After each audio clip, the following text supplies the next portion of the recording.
안녕하세요. 건강 365 아나운서 최인경입니다. 비만은 질병이라는 지적입니다. 적정 체중을 기준으로 과체중과 비만 그리고 고도 비만까지 비만의 위험은 건강을 위협하는 요인인데요. 단순히 체중의 문제가 아니라 체지방 그리고 근육량까지 내 몸의 상태를 살펴볼 필요가 있습니다. 특히 중년의 비만은 나이살이라는 말로 얘기되기도 하는데요. 나이 들수록 근력이 강조되는 만큼 근육과 체지방의 균형은 건강을 유지하는 데 꼭 필요한 부분이지 않을까 싶습니다. 상체와 하체, 전신 비만의 마른 비만까지 비만이 주는 건강의 위험 살펴보겠습니다. 2월 5일 토요일의 건강 365 비의 최고의 선물 듣고 시작하겠습니다. 과체중, 비만, 그리고 고도 비만에 이르기까지 건강의 위험 신호로 지적되는 부분 중에 하나가 비만입니다. 비만은 질환의 위험 요인인 동시에 비만 자체로도 질병인 거죠.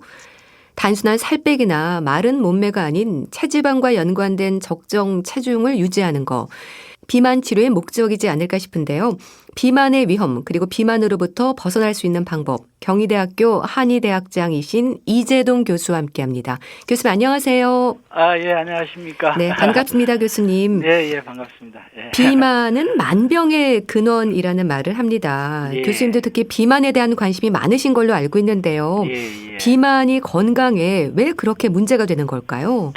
네, 제가 말씀대로 이제 비만에 관심을 가지게 된 게 사실은 우리가 이제 어디 불편하면 그 질병이라는 게 어떤 갑작스런 큰 사고나 어떤 정신적인 일시적인 충격이 아니면 대부분은 자기의 어떤 평상시 생활 습관의 문제로 이제 몸의 문제가 나타나는 거거든요. 네. 그래서 몸의 문제가 나타나서 사실은 질병이라는 게 발생하게 되는 거예요.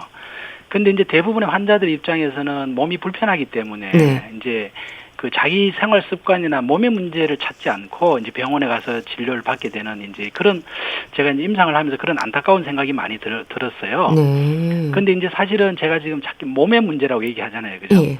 그 몸의 문제를 가장 쉽게 알 수 있는 게 비만이에요. 그러다 보니까 이제 제가 비만에 관심을 많이 가지게 됐고, 이제 비만을 꾸준히 이제 연구를 하게 됐는데요. 이 비만이 그러면 왜 우리 몸에 이런 질병들을 일으키는지를 한번 살펴보면, 크게 한 두 가지가 돼요. 첫째는 인간은 직립동물이잖아요. 그러니까, 이제 중력에, 우리가 눈에 보이지 않는 자연의 힘이 중력에 이제 영향을 받는 거죠. 그렇기 때문에 이제 이런 얘기가 있어요. 인간의 한 80%는 일생에 관절염이 되든 이제 아니면 허리 통증이 되든 척추 질환이나 이런 관절 질환을 경험하게 된다는 거거든요. 그러면 이제 어느 정도까지 이게 영향을 미치느냐 하면 우리 몸에 이제 지방이 1kg가 늘어나면요. 우리의 움직임에 따라서는 한 5kg 이상의 이 척추나 관절에 부담을 주게 됩니다. 이제 그러다 보니까 당연히 허리부터 무릎 또 발목, 발바닥, 족저근막염까지 다 사실은 이게 비만에 영향을 미치게 되는 거거든요. 그렇겠네요. 네. 그래서 이제 제가 또 어쨌든 이 비만이라 그러면 대부분 사람들의 인식이 체중을 생각하거든요. 근데 제가 여기서 분명히 하나 좀 짚고 말씀을 좀 드리고 싶은 거는 우리가 체중과 사실은 체지방을 구분해야 돼요. 지금 이제 비만에 일반적으로 이제 우리가 쉽게 측정할 수 있는 게 이제 체중이다 보니까 비만은 자꾸 체중만을 얘기하는데 사실 체중이라는 거는 뭡니까? 우리 몸의 전체적인 무게잖아요. 그죠? 뼈 무게, 근육의 무게, 그다음에 지금 내가 얘기하는 체지방의 무게, 그다음에 우리 몸에 많은 체액이 있는데 체액의 무게 이걸 합해서 이제 체중이라 그런 거거든요. 근데 실제로 뼈나 근육의 무게는 이게 사실은 많을수록 좋은 거예요. 왜냐하면 이 우리 몸의 에너지의 근본이고 몸을 받쳐주는 어떤 지지력이거든요. 그 문제가 되는 건 사실 체지방이라고요. 체지방이요. 예. 그래서 이제 과거에는 우리가 이제 비만이라 그러면 다 체중을 얘기하다가 요즘은 조금 인식의 전환을 하신 분들도 꽤 많아요. 그러다 보니까 우리가 이제 검사를 할 때 이제 체성분 분석기라고 그래가지고 그 보통 이제 인바디라고 얘기도 합니다만은 대표적인 그 되다 보니까 이제 체성분 분석을 통해서 우리 몸에 전기 저항을 주면 전기를 보내게 되면 그 전기 저항에 따라서 이게 뼈나 근육이나 지방이나 전기 저항도가 다 틀려요. 그러다 보니까 이 사람이 이 뼈, 키, 몸무게 종합적으로 토탈적으로 분석을 해서 당신은 체지방이 얼마나 이렇게 오바됩니다라는 걸 알 수가 있거든요. 그래서 이제 우리가 특히 운동한 분들은 뚱뚱하잖아요. 체중 이제 BMI라 그래서 이제 우리가 체중을 키로 가지고 나눈 그 수치만으로 보면 굉장히 25 이상 비만이죠.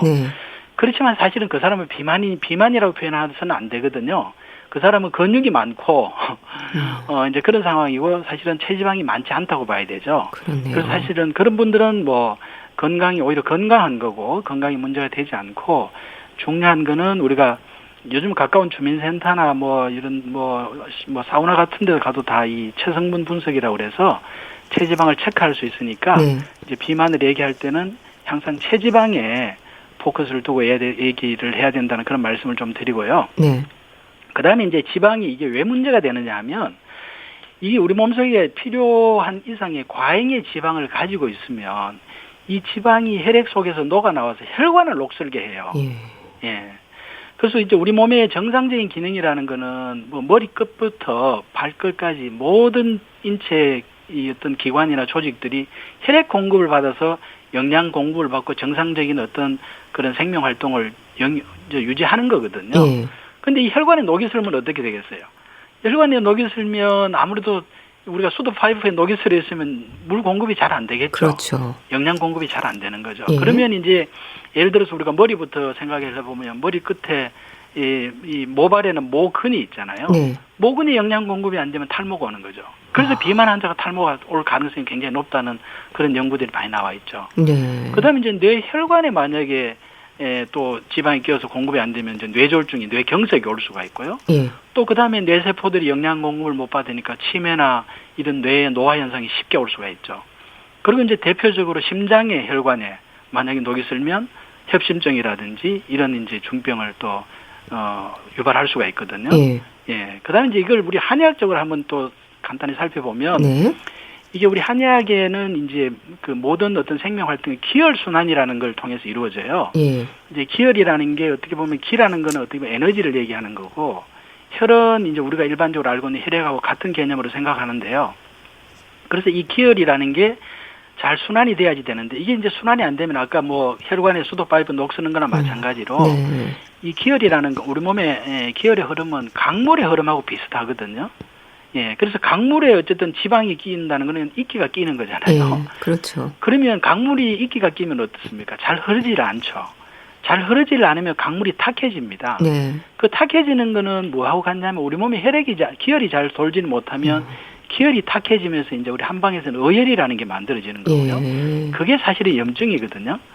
예, 그게 염증의 원인이. 그러니까 강물이 흐르지를 못하면 썩는 거와 똑같은 거죠. 예, 그러면 이제 혈액에 어혈이라는 염증의 원인이 생기면 이게 혈액은 전신으로 돌아다니잖아요. 예. 그러니까 우리 몸에서 이 혈액을 가지고 염증이 있으면서 제 역할을 못 하니까 몸에서는 자기 혈액임에도 불구하고 이걸 적으로 알고 공격을 하는 거거든요. 그렇군요. 그래서 이게 이제 명칭이 흔히 이제 자가 면역 질환이라고 얘기하잖아요. 네. 류마티스라든지 뭐 우리가 섬유건통이라든지 강직성 척추염이라 이게 다 자가 면역 질환이거든요. 이 원인이 다 사실은 혈액 기혈 순환 장애로 인한 어혈에서 오는 거고 네. 또 우리 암이라는 게 뭡니까? 사실 염증이 변화가 되면 암이 되는 거거든요. 그 아까 얘기했다시피 어혈이라는 게 나름대로 우리 몸의 염증을 모든 구석구석의 염증을 유발하기 때문에 예. 이제 암 발병률이 굉장히 높아지는 거죠. 그래서 이제 얼마 전에 그 연구 결과를 보면 암 발병의 1순위가 과거에는 흡연이었어요. 예. 근데 지금 비만으로 바뀌었습니다. 비만이 암 발병 원인의 1위다. 이런 논문들이 나왔고 이미 뭐 학계에서는 다 인정을 하고 있죠. 네. 그만큼 이제 사실은 비만은 우리 몸의 어떤 문제를 보여주는 가장 어떤 쉽게 알 수 있는 하나의 척도고 그래서 이 문제점이 있으면 반드시 이거는 관리하고 치료해야 된다. 이제 이 말씀을 좀 드립니다. 네. 예. 비만이 건강에 왜 그렇게 문제가 되는 건지 쭉 얘기를 해주셨는데요. 예. 그렇다면 교수님, 우리 몸의 흐름을 방해하는 가장 큰 원인을 꼽으라고 한다면 지나친 음식 섭취인 걸까요? 사실 맛있는 음식은 너무 많고 구하기도 쉽고 열량도 높잖아요. 예, 맞습니다. 예, 말씀대로 이제 이게 우리 몸에 어쨌든 기혈 흐름을 방해하는 그런 어떻게 보면 이제 결과적으로 지방이 이제 문제가 되는데 이 기혈 흐름의 방해를 일으키는 거는 이제 사실은 말씀대로 음식이 가장 중요하고요. 예. 또 기혈 흐름에 영향을 미치는 건 운동 문제, 우리 움직임의 부족. 꼭 운동이라고 그래서 사람들은 운동을 굉장히 너무 어렵게 생각하고 뭐 센터나 이런 데 가서 막 작심하고 하는 운동을 얘기를 하는데 사실 우리 몸의 움직임이죠. 네. 왜냐하면 움직여줘야지 경락이 자극이 되면서 순환이 되는 거거든요. 기혈이. 예. 그 다음에 이제 수면이 굉장히 중요합니다. 사실은 비만이나 우리가 지방 관리에 수면이 왜 중요하냐면 이 수면은 우리 몸의 생체 리듬을 유지하는 가장 기본이에요. 이 리듬이 깨지게 되면 모든 게 이제 뭐 현대의학적으로는 자율신경이나 호르몬의 변화가 오게 되고요. 또 사람이 긴장하게 되고, 그 다음에 이제 우리 한의학적으로는 에너지가 상하가 분리가 돼요. 예, 본래 이제 정상적인 에너지 흐름이라는 거는 우리가 심장을 중심으로 이 불의 에너지와 또 이 생식기 중심으로 이 물의 에너지가 50대 50의 상하로 균형을 이루어야 되거든요. 순환이 이루어야 되는데 이게 이제 깨지게 되면 이제 불의 에너지는 위로 올라가고 아래로 내려와야 될 살아있는 생명체의 정상적인 활동은 아래로 내려와서 물을 데워주고 물이 올라가서 불을 꺼주고 하는 그런 순환이 일어나야 되는데, 이게 물이 이제 잠을 안 자게 되면 물의 에너지가 부족해지면서 기운이 열이 이제 위로 자꾸 올라가게 되고 아래는 반대로 굉장히 이제 시리고 차고 이제 냉해지는 아류가 분리가 되면 순환이 안 되겠죠. 그러면서 이제 또 비만의 원인이 되는 거거든요. 이제 그런 문제가 있고, 말씀대로 이제 가장 큰 원인은 이제 어쨌든 음식인데요. 음식은 우리가 소모하는 에너지에 비해서 과잉 섭취가 되면 이게 남는 거는 다 지방으로 축적이 되잖아요. 그렇죠. 예, 그래서 이제 말씀대로 지방이 이제 끼면서 이제 기혈순환 장애를 유발하고 이제 비만을 유발하고 이제 어떤 여러 가지 질환들을 유발하게 되는 거죠. 그러니까 비만하지 않으려면 이제 말씀하셨듯이 적게 먹고 많이 움직이라는 말을 합니다. 이제 말처럼 쉽진 않지만 사실 또 복잡한 듯하지만 단순하다는 생각도 드는데요. 기본에 충실하고 내 몸을 살피는 게 우선이라고 들었습니다. 예, 맞습니다. 그 이제 말씀대로 뭐 기혈순환 잘 되게 하려면 어쨌든 지방이 안 끼게 해야 되고 그렇게 하려면 이제 음식을 적게 먹는 것도 중요하지만 사실은 뭘 먹는 것도 굉장히 중요하거든요. 그렇죠. 예, 이제 적게 먹는 것도 중요하지만 뭘 먹는 것도 중요한데, 요거는 이제 제가 지금 그 뒷부분에 차차 말씀을 드리겠고요. 여기에서 또 이제 기혈순환이라 아까 제가 운동 얘기도 했잖아요. 그죠? 예, 이제 운동이라는 것은 이제 움직여가지고 이제 에너지를 소모하는 것때 이제 말씀대로 많이 움직여서 우리가 이제 막 근육 만들고 많이 움직여서 막 해야 될 것 같은 이제 그런 생각을 많이 하게 되거든요. 그래서 이제 운동에 대해서 부담을 느끼고 하는 부분도 있는데 이제 생각을 좀 바꿀 필요가 있습니다. 운동은 어떻게 하는 거냐? 우리 몸에 기혈순환이 잘 되게 하는 운동이 가장 중요합니다. 그러면 기혈순환이 잘 되게 하는 운동이라는 거는 과하게 하는 운동이 아니고요. 적절하게 경락의 순환에 어떤 자극이 줄 정도로만 하면 되는 거거든요. 적절한 운동이요? 네, 적절한 운동이 이제 굉장히 중요합니다. 그래서 또 지나친 운동은 우리가 운동을 하게 되면 이게 대사를 하면서 산물이 나와요. 노폐분이 나오는 거죠. 그게 쌓이면 또 다시 또 역으로 또 오히려 쉽게 말하면 우리가 기계 녹이 설게 되면 기계가 잘 안 돌아가잖아요. 마찬가지로 또 오히려 경락의 순환에 역으로 또 장애를 줄 수가 있기 때문에 또 운동을 하다 보면 이제 그 순환을 또 극복하려면 더 강도 있게 운동을 해야 되는 그런 측면이 있거든요. 그래서 적절한 운동이 필요하다는 말씀을 드리고요. 그래서 저는 이제 사실은 운동보다 더 중요한 것을 이제 자세라고 생각합니다. 자세요. 우리 몸의 평소의 자세입니다. 그러니까 우리 몸을 이렇게 보면 사실은 이제 우리 몸에는 이제 경락에 12개의 경락이 우리 몸통을 전체적으로 흐르고 있어요. 그래서 이제 경락이라는 말이 좀 생소할 수도 있지만 우리가 이제 뭐 흔히 경락 마사지 할 때 경락하고 같은 개념인데요. 이 경락이라는 것은 우리 몸의 기와 혈에 흐르는 이 통로입니다. 이 흐르는 통로인데 이 경락의 실체는 지금 사실 이게 이제 경락의 실체가 분명하게 이제 정확하게 밝혀만 지금 이게 노벨상감인데 하지만 지금까지 연구된 걸로 보면 이 경락이라는 게 과연 뭐냐? 우리 몸에 신경이라는 게 머리끝부터 발끝까지 다 연결이 되어 있잖아요. 그죠? 신경과 혈관도 마찬가지잖아요. 그죠? 그 다음에 신경과 혈관, 그 다음에 우리 호르몬의 어떤 그 작용, 혈액 속에 흐르는 호르몬의 이런 것들을 종합한 그런 기능들을 다 하고 있는 게 이제 경락이라고 보면 돼요. 그래서 실체를 딱 명확하게 얘기하기는 어렵지만 우리 몸에 어떤 에너지를 보내주고 이렇게 소통시켜주는 통로면서 굉장히 포괄적인 개념이다. 이제 이렇게 이해를 하시면 되는데요. 그래서 이게 몸통을 흐르고 있는데 우리가 의자에 앉아 있으면 대부분은 소파에 앉아 있거나 어떻게 앉아 있습니까? 사람들이 이제 그런 개념이 없으면 그냥 배에 힘 빼고 이렇게 접히잖아요. 구부정하죠. 접혀 있죠. 이게 사실은 이 자체만 개선을 해도 우리 몸의 건강에 경락의 순환이 좋아지면서 건강에 엄청나게 영향을 미치는 거거든요. 그래서 이제 사실은 WHO 같은 경우에도 이렇게 권고를 했어요. 우리가 그 데스크 잡을 하는 사람들, 사무실에 책상에 앉아 있는 사람들은 30분마다 일어나서 한 2, 3분씩 일어나서 움직여라라는 게 비만을 예방하는 하나의 권고 사항으로서 굉장히 강력하게 권고하고 있거든요. 그게 뭐냐 하면 정상 일반 직장인보다는 사무실에 사무직에 있는 사람들이 비만이 될 확률이 1.5배가 높더라는 거예요. 예. 그게 이제 그쪽에서는 이제 그런 결과만을 가지고 얘기를 했지만 제가 말씀드리는 한의학적인 그런 관점에서 보면 그게 바로 경락이 접히고 네. 접히면서 불순물이 쌓이면서 이제 비만이 되는 거거든요. 그래서 우리가 자세히 보면 이제 전체적인 비만도 있지만 국소적으로 우리가 비만이 생기는 것도 이제 앉아있을 때 우리가 옆구리에 많이 이렇게 살이 과잉 지방이 축적이 되잖아요. 네. 팔뚝이나 허벅지 같은데 그게 다 경락이 접히는 데거든요. 아, 그렇군요. 예. 그래서 굉장히 이 배를 당기면서 몸을 세우는 게 굉장히 중요하다. 평상시에 이제 그런 걸 좀 말씀을 드리고 또 여기에 대해서 하나 더 또 제가 이게 워낙 중요하다 보니까 제가 강조를 드리고 싶은 게 있는데 그 뉴욕 타임즈에 칼럼이 있었어요. 예, 어떻게 나왔냐면 sitting 앉아 있는 것은 slowly killing이라고 그랬어요.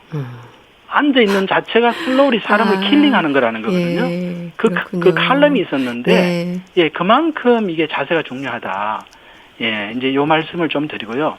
그 다음에 이제 운동을 제가 이제 가장 권하는 운동은 기본적으로 평상시에 배를 당기고 몸을 세우라는 걸 좀 강조를 드리고 그리고 이제 배를 당기라 그러면 사람들이 굉장히 부담스럽게 생각합니다. 왜냐하면 배 당기가 쉽지 않아요. 그렇죠. 특히 비만 환자들이 배가 나와 있잖아요. 맞아요. 예, 어려운데 이 개념을 바꿀 필요가 있는 게 배를 당기라는 거는 뭔 얘기냐면 우리가 배꼽 아래에 이제 우리가 기가 모여 있는 단전이라는 얘기 많이 들어보셨을 거예요. 네. 예, 단전 호흡도 있고 이제 단전이요? 단전이라 기가 모여 있는 곳을 단전이라고 하는데 이 배꼽 아래입니다. 그래서 이게 기가 모여 있기 때문에 우리가 이 단전을 저는 고무풍선으로 이제 상상을 하고요. 이 고무풍선에 가볍게 압력을 주는 겁니다. 그러면 이 모여 있던 단전의 기운이 전신으로 경락을 통해서 이렇게 순환을 도와줘요. 네. 네. 그래서 그런 개념으로 이 고무풍선을 손가락으로 가볍게 눌린다 이런 개념으로 그러면 너무 또 세게 눌리면 풍선이 터지잖아요. 그러면 그럴 필요가 없는 거죠. 그래서 가볍게 배꼽만 가볍게 뒤로 당기면 몸이 바로 서게 돼 있어요.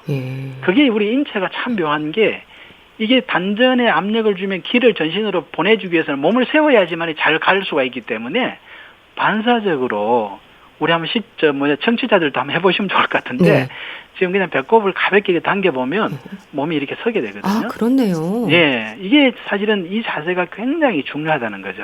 중요하고 그리고 운동은 저는 심한 경우에는 비만 환자들 진료하면서 운동을 하지 말라 그래요. 그게 무슨 얘기냐면 실은 그 해외 저널에 비만 관리에 운동은 도움이 되지 않는다는 논문도 있습니다. 그게 이제 무슨 얘기냐면 이제 사람들이 그 비만 관리를 하겠다고 그냥 뭐 한 6개월, 1년 작심하고 뭐 피트니스 센터 가서 열심히 운동을 하고 또 비만이 어느 정도 자기가 개선이 된 경우에는 그냥 운동을 안 하는 경우가 있어요. 그러면 우리 몸이 어떻게 작용을 하냐면 운동을 한 6개월 이상 3개월 이상만 돼도 몸이 이제 거기에 피팅이 되는데요. 서서히 바뀌는데요. 운동에 몸의 모든 세포나 기관들이 적응이 돼 있다가 갑자기 1년 후든지 2년 후든지 운동을 안 하게 되면 몸에서 역현상이 나타나거든요. 예, 왜냐하면 운동하고 그 칼로리를 소모하고 거기에 모든 게 이제 피팅이 돼 있는데 갑자기 안 하게 되면 그게 이제 해결을 못 하는 거죠. 예, 그런 문제가 있기 때문에 운동은 그럼 어떻게 하냐? 생활 속에서 해라. 꾸준히요. 생활 속에서 그냥 많이 움직인다 생각하고 그 움직임 자체가 내 경락에 자극을 주는 거고 내 경락의 순환에 도움이 된다라는 생각을 하고 많이 움직이라는 얘기를 하고 가장 좋은 운동은 저는 걷는 걸 얘기를 합니다. 걷는 거요. 예, 걷는 게 우리 몸을 세워서 배 당기고 몸을 세워서 걷는 자체가 가장 경락 순환에 적절한 운동이다. 예, 그러면 운동의 그 걷는 속도나 이런 것들은 자기가 즐거운 대로 하면 돼요. 예, 자기 즐거운 대로. 그래서 지금 또 즐거움도 얘기했습니다만은 우리가 생체의 리듬을 가져야지 경락 순환이 잘 되는 거고 리듬에서 가장 중요한 거는 긍정적이고 즐거운 거거든요. 네, 그렇죠. 네, 즐거워야지 우리가 기혈 순환도 되고 기분도 상쾌해지고 하는 거지. 운동 비만 관리에 좋다고 해서 억지로 그냥 PT 힘든 거 억지로 받으면 일시적으로는 분명히 좋아집니다. 왜냐하면 대사력이 좋아지고 에너지 소모가 많아지니까 좋아지는데 결코 그게 정답은 아니다. 그래서 평상시에 많이 걷는 게 중요하다 이런 말씀을 좀 드리고요. 네. 예, 뭐 그 정도 말씀을 드리죠. 네. 쭉 우리가 이제 기본적으로 지켜야 하는 부분들에 대해 얘기를 해주셨는데요. 예. 그런데 교수님, 우리가 흔히 말하는 뭐 상체 비만, 하체 비만, 상체, 하체 모두 비만인 경우도 있고요. 마른 비만으로 불리는 내장 맞습니다. 비만도 있습니다. 모두 문제가 될 것 같긴 한데 이렇게 구분이 되는 이유는 뭘까요? 네, 아주 중요한 어떤 질문을 해주셨는데요. 우리가 사실은 비만은 아까 제가 사람의 몸이 중요하고 자기 몸이 어떤지를 보는 게 중요하다 그랬잖아요. 네. 이 자기의 지금 말씀하셨던 상체 비만이냐, 하체 비만이냐, 아니면은 뭐 상하체 전체적으로 전신적인 비만이냐를 보면 그 사람의 기혈 상태를 알 수가 있어요. 네. 그게 뭐냐 하면 전체적으로 비만인 사람들은 뭔가 기혈이 넘치는 거죠. 그죠? 예, 넘치기 때문에 뭔가 줄여줘야 되는 거고요. 네. 그리고 마른 비만, 이제 대부분 하체 비만이 마른 복부 비만이 많거든요. 이제 마른 비만이라는 거는 기혈이 부족한 겁니다. 그렇기 때문에 그 사람은 사실은 기혈을 보충을 해서 근육량을 늘리도록 해주는, 안 먹는 게 아니라 음식의 선택을 잘해서 잘 먹고 근육량을 늘리는 쪽으로 해야지만이 그 사람은 비만 관리가 되는 거거든요. 그리고 이제 상하체를 비교했을 때 기운이, 예를 들어 상체가 너무 비만한 사람들은 뭔가 기운이 지금 제가 얘기 드렸지 않습니까? 균형이라는 기혈의 순환의 균형이라는 50대 50의 상하의 균형을 이루어야 되는데 일반적인 정상 체형보다 자기가 상체가 너무 발달되어 있다는 건 기가 지금 뭔가 호르몬의 균형이 깨지고 기가 위로 지금 상기되어 있다는 거거든요. 그래서 이제 비만의 치료법도 다 달라야 되는데 이제 이런 문제가 나타나는 이유가 뭐냐? 이게 이제 우리가 타고날 때 체질 얘기 많이 하시잖아요. 그죠? 예, 그렇죠. 타고날 때 이제 오장육부가 있는데요. 이제 오장육부의 기능의 차이가 있어요. 그 차이가 이제 사람에 따라서는 어떤 사람은 어릴 때부터 계속 손발이 차고 소화 안 되고 늘 피곤해하는 사람도 있고, 또 어떤 사람은 먹는 대로 살이 찌면서 뭐 조금만 날씨가 바뀌어도 감기를 또 달고 다니는 사람이 있고, 또 어떤 주위의 친구들을 보면 같이 먹는데도 그 친구는 별로 살찌는 것 같지도 않은 친구들도 있고, 이게 바로 이제 오장육부의 기능 차이인데 여기에서 이제 발생이 되고요. 하지만 이제 체질이 전부 결정을 하느냐? 사실은 체질이 중요한 것 같지만 체질은 20%밖에 안 돼요. 그 유전적인 거는 20%밖에 안 되고 나머지는 뭐냐? 거의 70% 이상이 생활 습관입니다. 그 생활 습관이라는 거는 우리가 평소에 뭘 먹고 또 얼마나 우리가 평상 일상에서 움직이고 또 수면 습관, 이 잠잘 때 제 시간에 어떤 규칙적으로 자느냐가 이게 이 세 가지가 사실은 우리 몸의 어떤 그 기능의 장부의 기능의 문제 차이점을 일으키게 되고요. 또 이로 인해 가지고 이제 기혈이 달라지기 때문에 이제 체형이 사실은 달라지게 되는 거거든요. 그래서 이제 달라지게 되는데 그러면 이제 앞으로 이제 얘기될 치료도 이제 거기에 다 달라져야 되겠죠, 그죠? 그렇겠네요. 예. 그러니까 말하자면 그렇게 구분되는 비만 유형이 기혈 흐름에 따라서 결정될 수 있다는 얘기인가요? 예, 그렇죠. 지금 말씀대로 장부 기능이 달라지면 예를 들어서 오장육부 중에 내가 이제 쉽게 몇 가지 설명을 드리면 이제 소화 기능이라는 건 우리가 음식을 먹고 에너지를 만드는 거잖아요. 소화 기능이 약하고 기혈 생성이, 그러면 음식 먹고 소화가 안 되니까 기혈 생성이 잘 안 되겠죠. 그렇죠. 기혈 생성이 안 되면 어떻겠습니까? 마를 수밖에 없죠. 그렇겠네요. 근육이 생길 수가 없잖아요. 근육이 부족해지면 대사력이 떨어지면서 지방이 쌓일 수밖에 없고요. 그러면 이제 이 지방이 대부분 이제 복부 아래쪽에 이제 쌓이게 되는 건데요. 이제 그런 문제가 생기는 거고, 그 다음에 이제 우리가 그 오장육부 중에 또 비뇨생식 기능이라는 게 있는데, 이 이제 우리 몸통에서 이제 생식 부위가 아래에 있잖아요. 그죠? 여기에서 이제 그 기능이 호르몬이라는 물을 만들어내고, 어떤 그런 역할을 하는 건데, 이게 이제 부족해지면, 이 기능이 약해져서 부족해지면 물이 부족해지면 몸의 에너지가 불이 많아질 거 아니에요. 불이 많아지면 어떻게 돼요? 불은 다 위로 올라가는 성질을 가지고 있잖아요. 그래서 이제 상체가 커지는 거거든요. 이걸 이제 대표적으로 보여주는 게 뭐냐면 우리가 연세 드신 분들 목욕탕에 가서 보면 어떻습니까? 대부분 하체가 가늘고 상체가 가죠. 그게 왜 그러느냐? 나이가 들면 누구나 호르몬이 마르게 돼 있거든요. 노화라는 게 이제 물이 부족한 거죠. 그러니까 물이 마르니까 불이 올라가면서 상체가 비만해지고 다리는 점점 더 가늘어지는 거고요.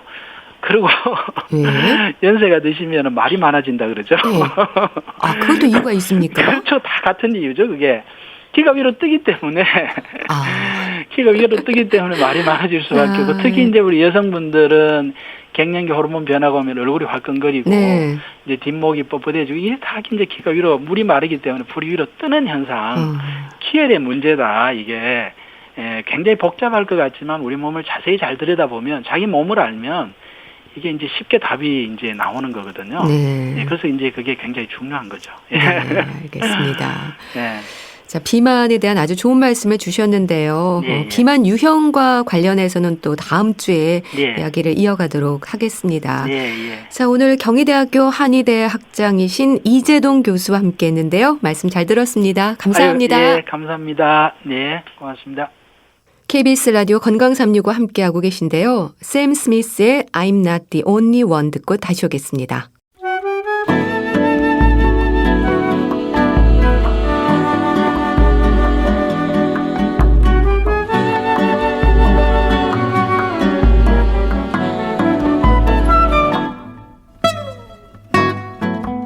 건강한 하루의 시작. KBS 라디오 건강365.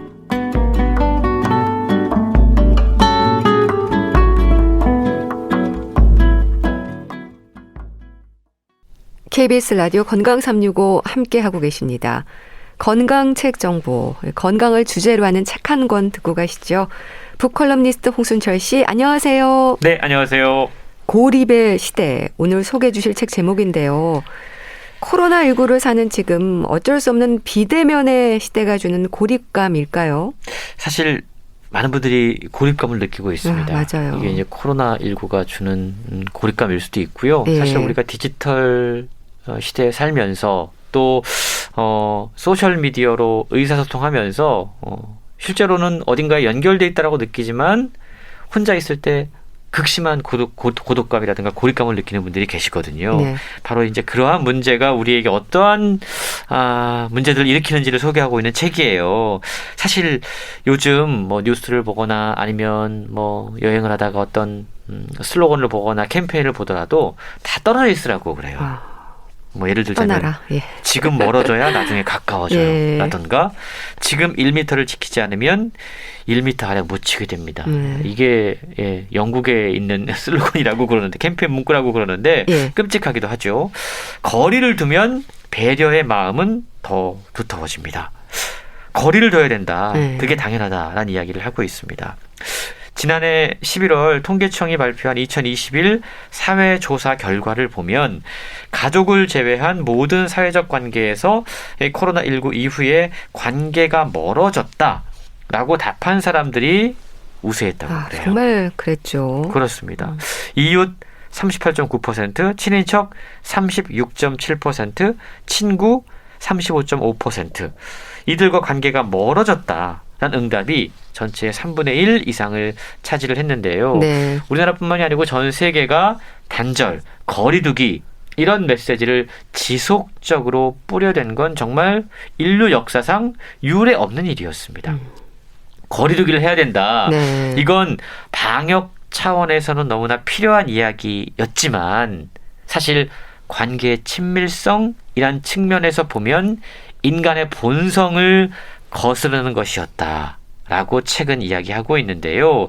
우리가 일터, 정치, 사회적 관계에서 느끼고 있는 고립감이 점점 커지면서 우리는 지금 외로움의 위기의 시대를 살고 있다라고 책은 지적하고 있습니다. 네. 그리고 이 외로움의 위기는 이제 개인의 노력만으로 극복할 수 없는 문제가 되어버렸고 사회 구조적인 변화가 절실하게 필요한 시점이다라고 강조하고 있습니다. 네. 참 누구도 원치 않은 상황이지만 어쩔 수 없는 거리두기와 또 비대면의 시간이 길어지고 있습니다.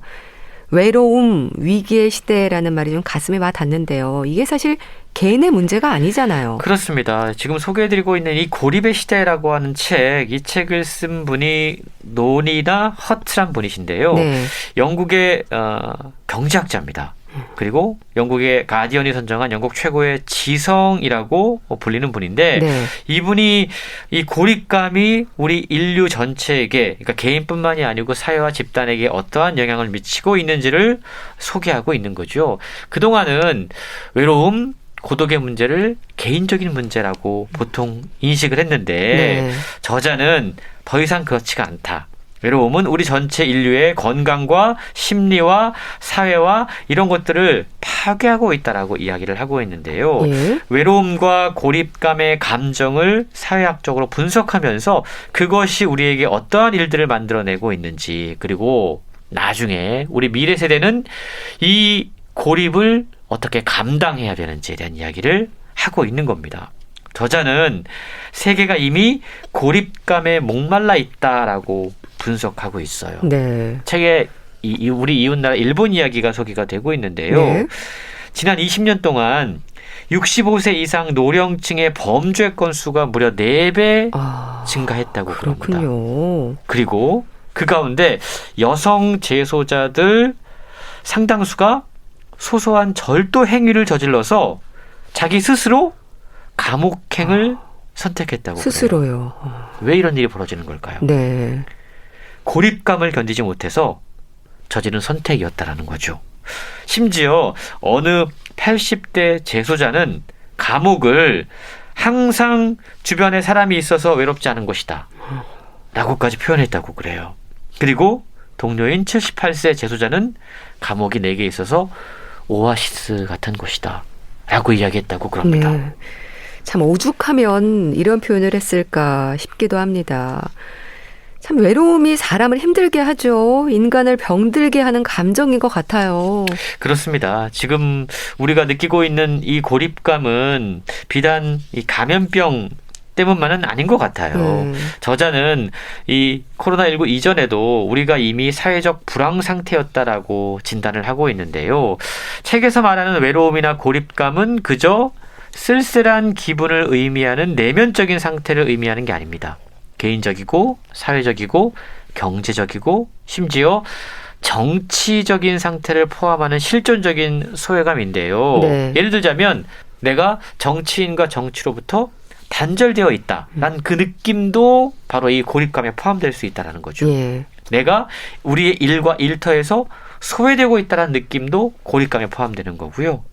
사회의 소득에서 배제되어 있다. 네. 나는 힘이 없고 무시당하는 존재다. 라는 무력감 역시도 고립감 속에 포함이 되어 있는 겁니다. 다양한 문제들이 있는데요. 도시화가 사실은 우리에게 고립감을 키워주고 있어요.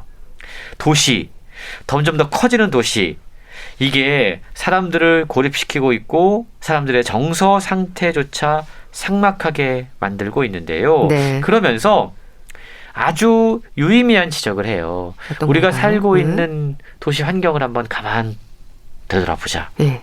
배려심, 동정심, 이타심 같은 긍정적인 감정들을 소멸시키는 디자인들이 넘쳐나고 있다. 벤치라던가 이런 것들도 보면 함께 어울려서 뭔가 서로 친밀감을 느낄 수 있는 디자인이 아니라 자연스럽게 누군가를 소외하고 배제하고 멀어지게 하는 디자인들로 만들어지고 있다고 지적하고 있는 겁니다. 예를 들자면 2012년 런던의 캠던버러에 등장한 캠던 벤치라는 게 있어요. 이 벤치는 노숙인들이 눕지 못하도록 만든 벤치입니다. 그래서 일부러 벤치에 홈을 파거나 기울여 놓고 등받이를 없앴어요. 그렇군요. 이걸 보면 얼마나 삭막합니까? 그렇네요. 사실 노숙인들이 도시의 미관을 해치는 건 분명하지만 그렇다고 해서 이렇게까지 친밀감을 없애는 디자인을 할 필요가 있을까? 뿐만이 아닙니다. 소외계층의 출입문을 분리한 주거단지, 아파트단지 우리도 이런 문제들 발생하고 있지 않습니까? 각종 상점의 비대면 설비라던가 도시는 지금 배제의 원리를 내재하고 있다고 지적하고 있습니다. 거리에는 적대적인 디자인 혹은 적대적인 건축물들이 널려 있고요. 도시에서 혹은 거리에서 그냥 이유 없이 방황하거나 머무르는 게 부적절한 노숙 행위처럼 여겨지고 있고 심지어 사람들을 주시하는 건 훔쳐보기처럼 여겨지는 이러한 문화가 우리에게 고립감을 더욱더 키우고 있다라고 지적하고 있는 겁니다. 네. 그러니까 책에서 지적한 대로 코로나19가 외로움과 단절의 모든 원인이 되는 건 아니었는데 사실 개인적인 성향의 변화라든지 뭐 사회적인 문제라든지 경제적인 상황도 그렇고요. 반갑지 않은 삭막함으로 이런 것들이 참 번지는 듯한 느낌도 듭니다. 그렇습니다. 우리가 건강 이야기를 하지만 사실 건강이 이제는 개인의 문제가 아닌 사회적인 문제다라고 한 번쯤 생각해 볼 수 있다라는 거죠. 우리가 도시에 살면서 이 도시라고 하는 이 특징은 사람들로 하여금 어딘가에 이렇게 머무르게 하기보다 계속해서 이동해야만 하는 쪽으로 디자인되어 있어요. 그러다 보니까 타인과의 교류나 소통은 점점 더 힘들어질 수밖에 없다라는 거죠.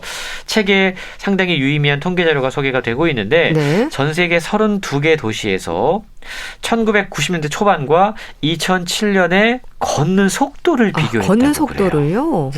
근데 중국 광저우 같은 경우에는 삶의 속도가 걷는 속도가 20% 이상 빨라졌고요. 예.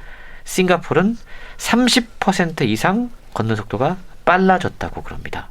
저자는 도시인들이 이 외로움을 증폭시키는 일종의 고립의 습성에 점점 익숙해지고 있다라고 이야기를 하고 있습니다. 네. 또 한 가지 책에 흥미로운 한국의 사례가 소개가 되고 있는데요. 예? 이 먹방 문화. 먹방. 이 먹방의 폭발적인 증가세와 세계적인 인기도 역시 고립감의 문제를 단적으로 보여주는 사례다라고 이야기를 하고 있어요. 저자가 만난 한 여성의 이야기가 소개가 되고 있는데 네. 식탁에 앉아서 영상을 보면서 밥을 먹으려고 하다가 친한 친구가 전화가 온 거예요. 네. 그래서 통화를 하면서 밥을 먹어야 됐는데 네. 그때의 경험을 짜증났다라고 표현했다고 그래요. 왜냐하면 먹방을 봐야 되는데 친구가 전화를 해서 내가 통화를 해야 됐다. 네. 그러니까 사람들이 혼자서 무언가를 보는 걸 더 선호하고 있다는 걸 그렇군요. 보여주고 있다는 거죠. 뭔가 영상을 보거나 혹은 혼자 이렇게 밥을 먹는 건 이게 가상세계에서 이루어지는 일이잖아요. 실제 관계가 아닙니다. 네. 근데 사람들이 이렇게 상업화되고 상품화된 관계에 더 익숙해지고 있다는 점은 분명히 모두가 우려할 만한 상황이다라고 지적하고 있는 거고요. 뿐만 아니고 요즘 우리나라뿐만이 아니고 젊은 세대를 중심으로 뭐든지 혼자 하는 습관들이 만들어집니다. 그래서 혼술, 혼밥 이런 것들 네. 혼자서 일상을 즐기는 문화가 익숙해지고 있고 1인 가구의 숫자가 확연히 늘어나고 있는데 이것 역시 우리 인류에게 고립감을 확대시키는 중요한 이유가 되고 있다라고 지적하고 있습니다. 네. 근데 사실 이렇게 적응이 되고 습관이 되면 어쩌나 이제 두려운 마음이 들기도 하는데요. 서로의 대화나 만남보다 이런 인터넷이나 소셜 미디어에서 보내는 시간이 늘고 있고 또 편안하는 생각도 하지 않나요? 그렇죠. 편한 게 반드시 좋은 것만은 아닌 것 같아요. 그러니까요. 근데 우리는 항상 편한 걸 먼저 추구합니다. 네. 저자는 휴대전화와 소셜미디어의 사용이 21세기 외로움 위기에 독특한 본질에 매우 중대한 역할을 하고 있다고 지적하고 있습니다. 사실 기술 발전으로 인해서 인간이 소외됐던 일들은 그 이전에도 있었어요. 근데 우리가 러다이트 운동이라고 해서 영국의 노동자들이 공장에서 기계가 만들어지니까 기계가 우리 일자리를 대신한다라고 막 뺏고 막 그랬잖아요. 그랬죠. 근데 휴대전화와 소셜미디어는 그때보다 훨씬 더 심각한 문제들을 양산하고 있다는 거예요. 항시적 연결, 24시간 연결. 이게 그렇네요. 문제입니다. 문제가 되죠. 책에 따르면 사람들이 일반적으로 휴대전화를 하루에 221번 확인하고요. 습관적으로 예. 매일 3시간 15분씩 이용한다고 그럽니다. 역설적이게도 우리는 가상의 세계에 항상 연결되어 있기 때문에 실제 세계에서는 서로를 소외시키고 있다는 거예요. 그렇게 되는 거군요. 미국 워싱턴의 한 카페에서 커플 단위로 담소를 나누는 100쌍의 사람들을 대상으로 연구한 게 책에 소개가 되고 있는데 네. 스마트폰을 탁자에 올려두거나 한 손에 들고 있기만 해도 서로 간에 덜 가깝고 덜 공감하고 있다는 느낌을 받았다고 그럽니다. 네. 우리 주변에 그렇잖아요. 분명히 같이 앉아 있는데 네. 서로 대화 안 하고 스마트폰 다 보고 각자의 있죠. 스마트폰 보고 있는 게 우리의 현실인 거거든요. 그러게요. 저자는 다양한 이 소셜 미디어 참 많은 분들이 사용하고 있는데 이 소셜 미디어의 사용량을 플랫폼당 하루 10분으로 제한하자 네. 연구에 참여했던 사람들의 외로움이 유의미하게 감소했다. 라는 걸 소개하면서 다양한 소셜 미디어를 삭제하거나 혹은 이 사용을 제한할 때 네. 이게 심리 치료를 받는 것과 최고 40%까지의 동일한 효과가 있었다. 네. 그러니까 소셜 미디어에서 보내는 시간보다 다른 유의미한 활동을 할 때 우리의 외로움이 오히려 감소되는 효과가 있다라고 소개를 하고 있는 것이죠. 네. 그렇다면 이런 고립의 시대를 극복하기 위한 대안이나 대책을 책에서 제시하고 있나요? 예. 보다 사회적인 관점에서 접근해야 된다라고 이야기를 하고 있는데요. 예. 더 이상은 개인의 문제라고 얘기하지 말고 사회가 이에 대한 대책을 내놔야 된다는 겁니다. 요즘 언론에서 보면 20, 30대 취업준비생들의 쓰레기집 문제가 종종 보도가 되고 있어요. 쓰레기집 문제요? 예. 집에 쓰레기가 쌓여 있어요. 이걸 버리지 않아요. 예. 그냥 그렇게 살고 있습니다.